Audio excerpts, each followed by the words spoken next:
How are you this morning? How are you? You're fine?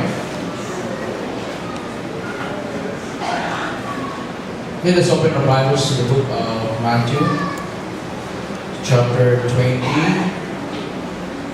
And we'll be reading starting verse 20 to 28. Matthew 20, 20 to 28. This is the word of the Lord. Then the mother of 70 sons came to Jesus with her sons, and kneeling down asked a favor of him. "What is it you want?" he asked. She said, "Grant that one of these two sons of mine be sit at your right and the other at the left in your kingdom." "You do know what you're asking," Jesus said to them. "Can you drink the cup I am going to drink?" "We can," he answered. Jesus said to them, "You will indeed drink from my cup, but to sit at my right or left is not for me to grant. These places belong to those for whom they have been prepared by my Father."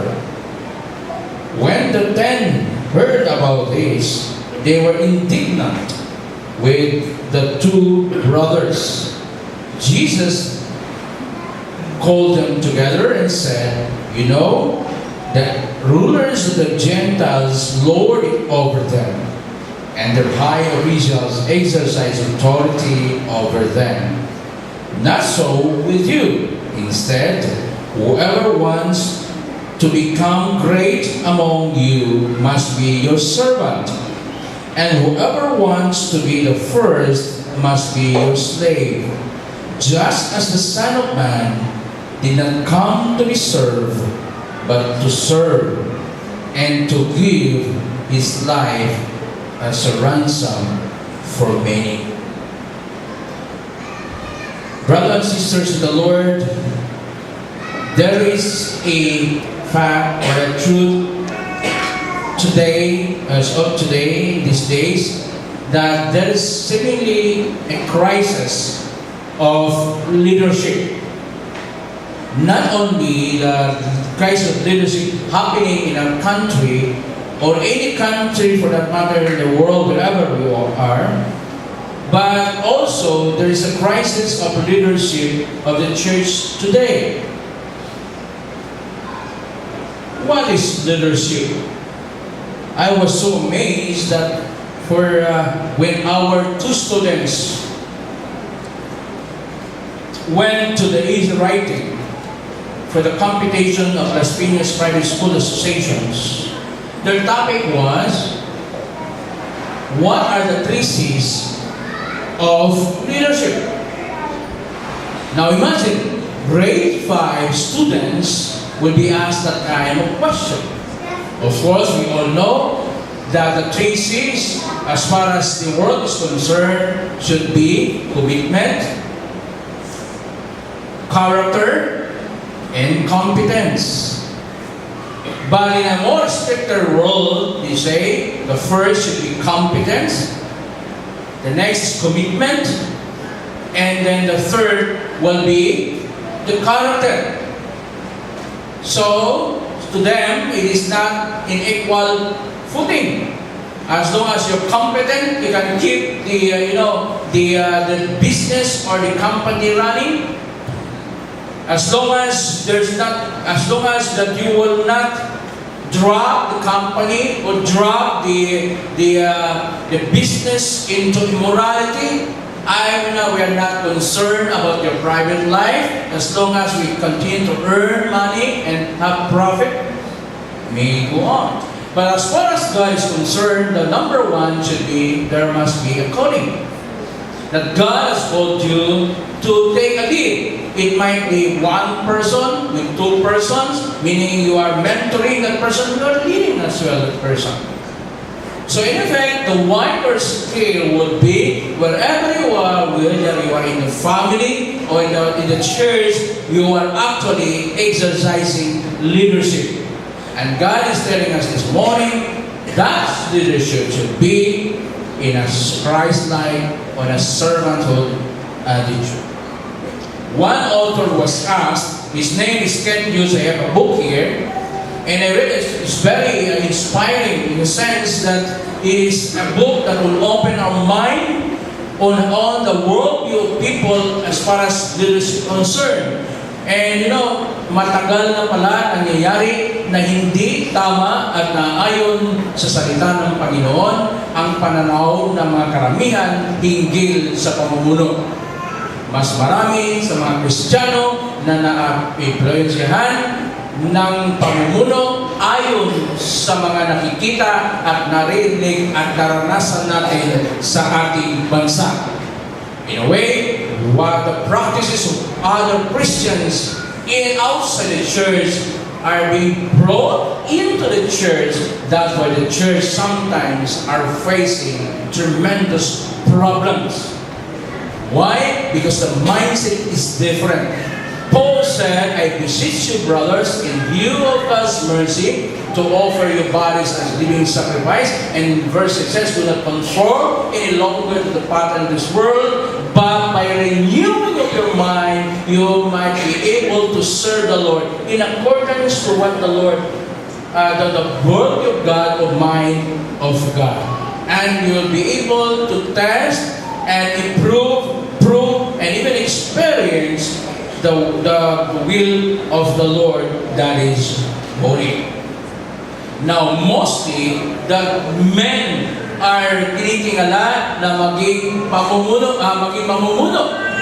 Kaya nga sabi ko, na-share ko sa Bible sa aming Sunday school, na noon kasi we were trained that men should take the lead. That was our culture before. Na kumbaga, we cannot go directly to the act unless we go through authority. And most of the authorities are men. Because the culture before is that we will focus on protection, we will focus on power, on authority. Ganon ang gagawa nun. Kaya, but during the dispensation of the sciences, ginibaw yun. Diba? Everything should go through the mind. It doesn't mean na kung lalaki ka, matalino ka. So as a matter of fact, sabi pa nga, kung matalino na yung mga anak, is because matalino ang iyong asawa, yung babae. Walang violent reaction. Totoo yun. Hindi ako nagsabi, yan po ay lumabas sa pag-aaral. Pero ang nakikita ko, siguro sabihin na peculiar problem concerning leadership is simply defining leadership. But let me just go through the middle of it. Is the heart of a servant. Heart of a servant. What is the content or what comprises the heart of a servant?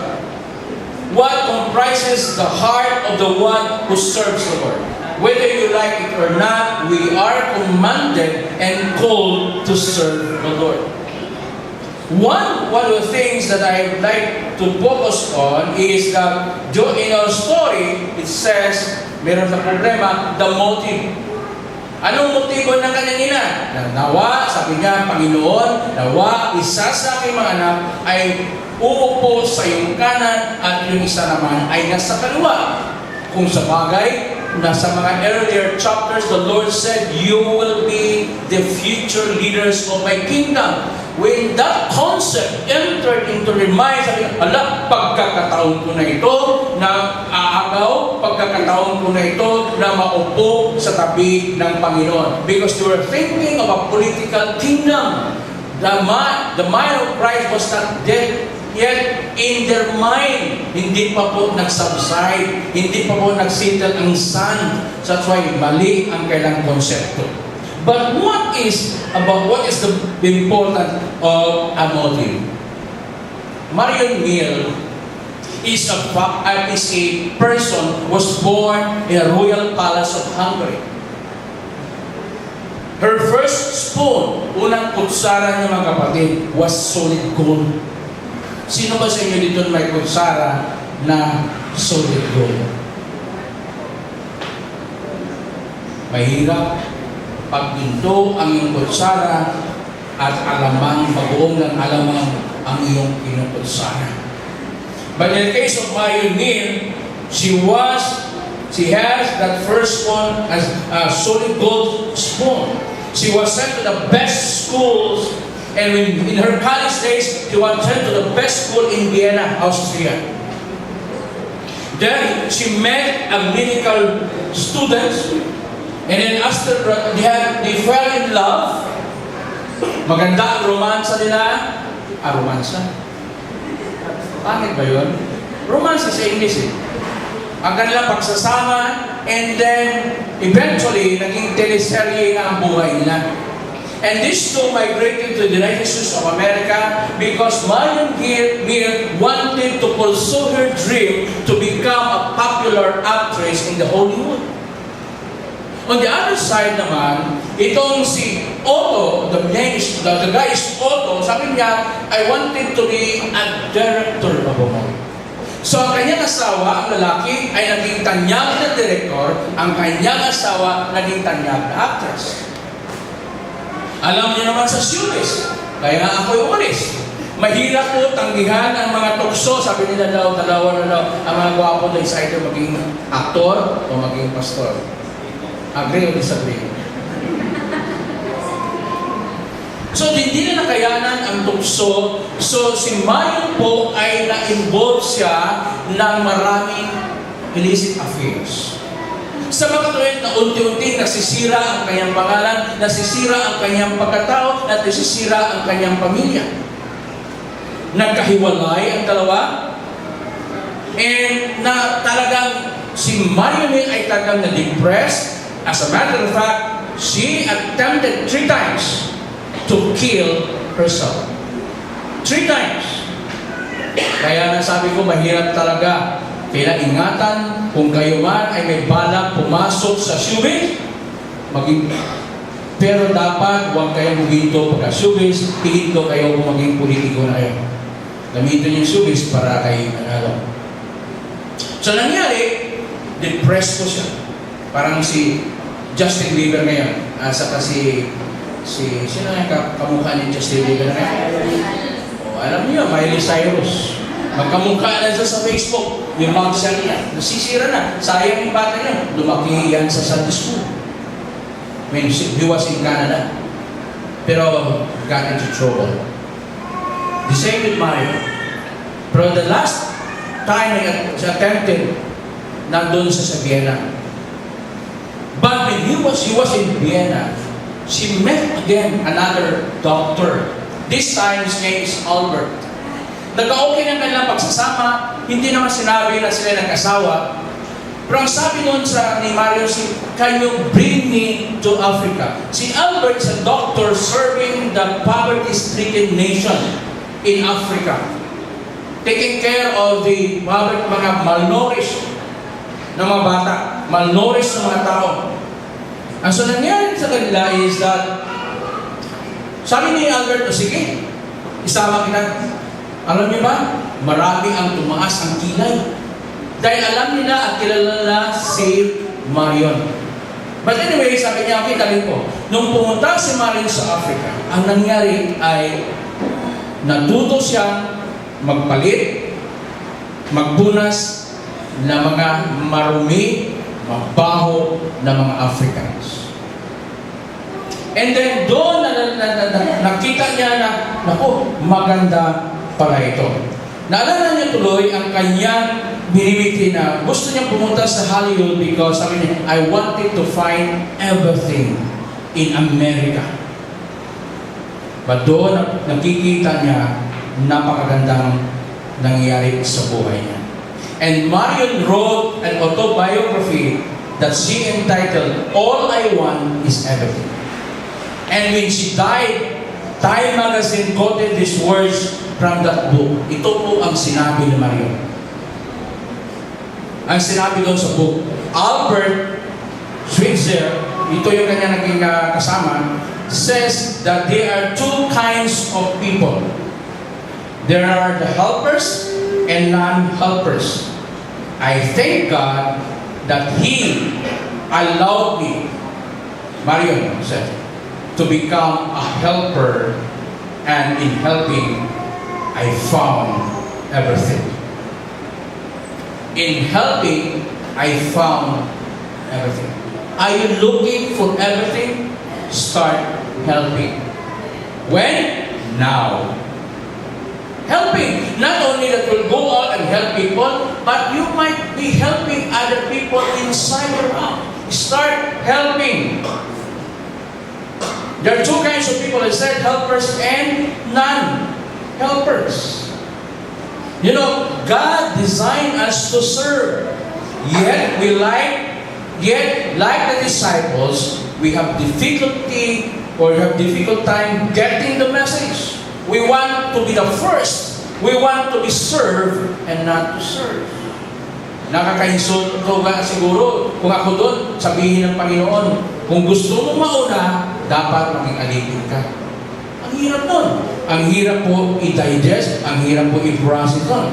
So, a person who is a servant must be aware of our motive. What is your motive? Motive should not be glory, honor, or power. Motive should be because you wanted to serve the Lord. You wanted to serve the Lord. So what's your motive? Wherever you are now, in a company, in a church, or in a school, wherever you are, ano ba ang iyong motibo? Ano ba ang iyong motibo? Alam niyo, may matutunan tayo sa mga manok. Sino sa inyo mahilig sa manok? Mas marami ang mahilig kumain ng manok.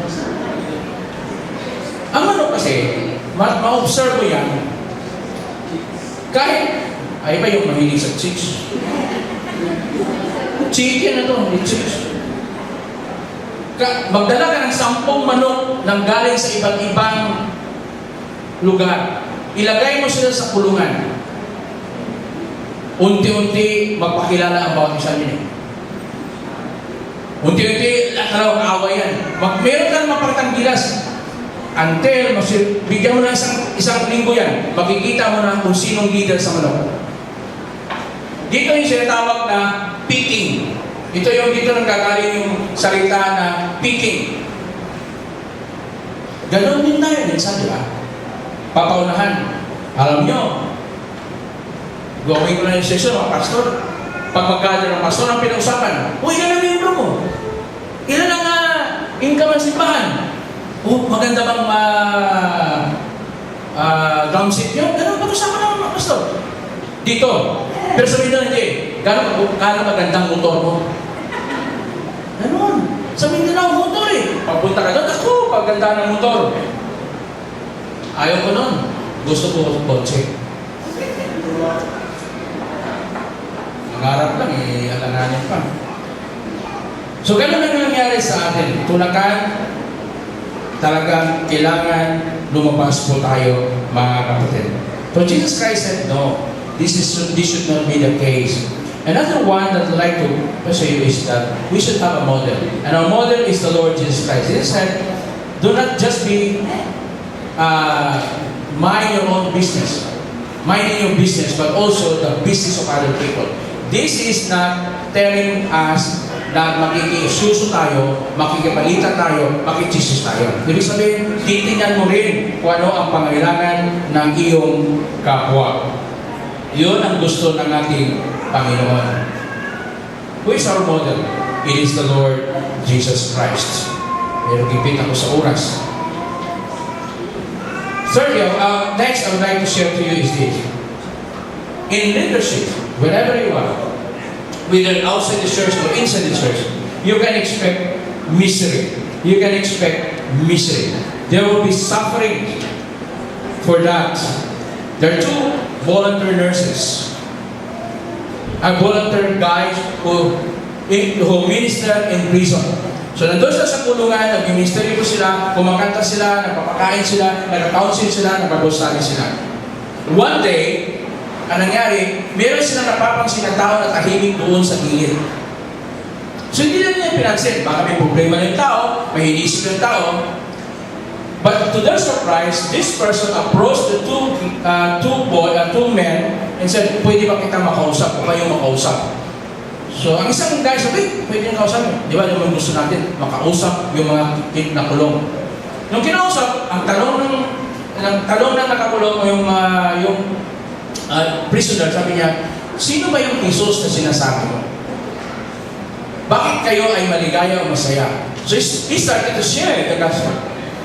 To make this long story short, tumanggap siya kay Kristo, nag-pray sila, and then naging Kristiyano siya kumbaga. Then on their way home, nag-usap yung dalawang mga lalaki. Ang ganda na nating ministry ngayon. Ang ganda, sarap. Merong tumanggap kay Kristo.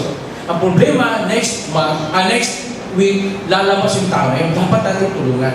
So ang dalawang tao, pumunta sila, kinausap nila mga miyembro ng simbahan. Meron kami nakausap, isang konviktado, pero lalabas na po siya. Kaso lang wala siyang trabaho paglabas. Medyo wala siyang mapupuntahan, wala siyang makakaya. Siyempre, mga Kristiyano, sige, akong bahala sa trabaho, kukunin ko siya. O sige, bibigyan ko siya ng refrigerator, bibigyan ko ng pagkain. To start with. Ako lang muna ang magbayad ng upa ng kanyang apartment o kanyang bahay. So on and so forth. So they broke the news to that person, and the person was really leaping because of happiness. So they started to work. After 6 months, unfortunately, lumayas ang tao, dala pa niyang kotse ng kanyang boss, ninakawan pa kanyang boss.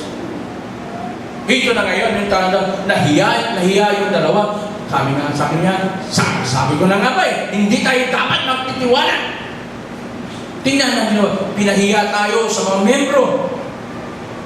Anong gagawin natin? At to the point na sabi niya, hindi ko na kailanman papansinin yung tao.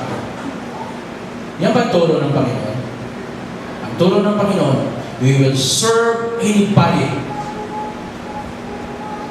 kahit wala tayong kapalit. If our service, gusto tayo mag-serve because we want it to be appreciated. We want to serve because we want it to be recognized. That is not servanthood leadership. So, ang sabi ng Panginoon is that, kung maglingkod lang tayo sa Panginoon, maglingkod tayo. Kasi ang Panginoon, binigay niya lahat dahil kahit hindi natin kayang bayaran. And God is not expecting us. Because alam naman niya that even we were little sinners, He still loves us. So, ang hamon ko sa bawat isa siguro is this one.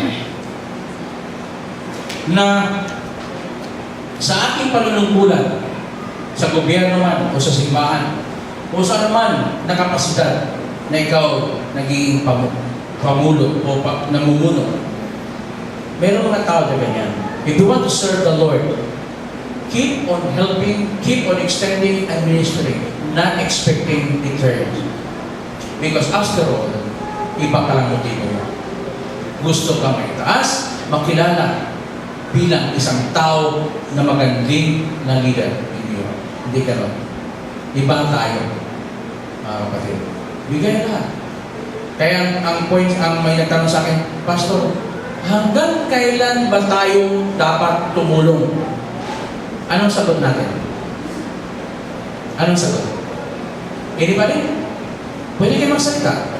Hindi tinigil ang inyong karapatan magsalita. What would be your answer? Hanggang kailan tayo tumulong? Hanggang kailan? 3? 4?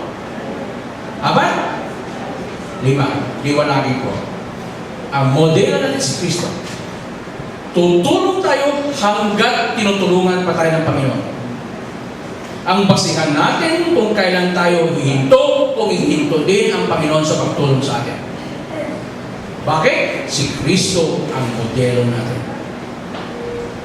Siya ang magbibigay sa atin ng reward. So answer, kailan tayo dapat tumulong? Hanggat naranasan mo pa, hanggat humihinga ka pa, ang Panginoon ay tumutulong sa iyo.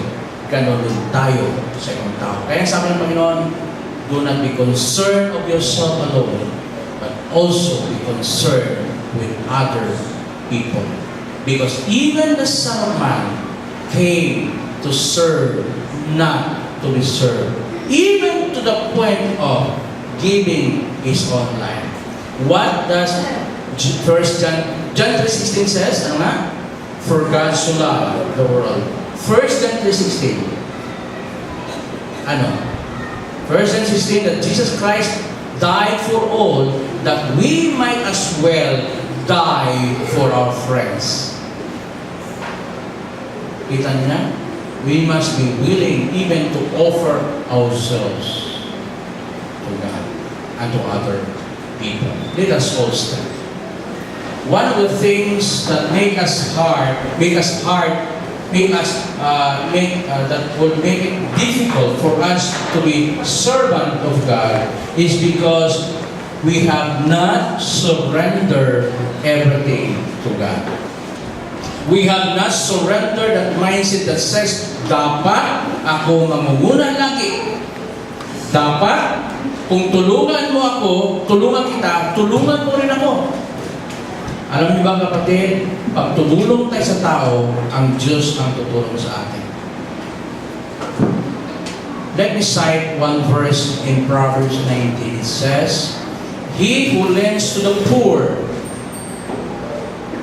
lends to God, and God will pay that person. Kung ikaw ay tumutulong sa mga hikaos, ikaw ay nagpapautang sa Diyos, at ang Diyos ay magbabayad sa iyo. It's really hard to surrender ourselves. Let us now bow down our heads. Don't find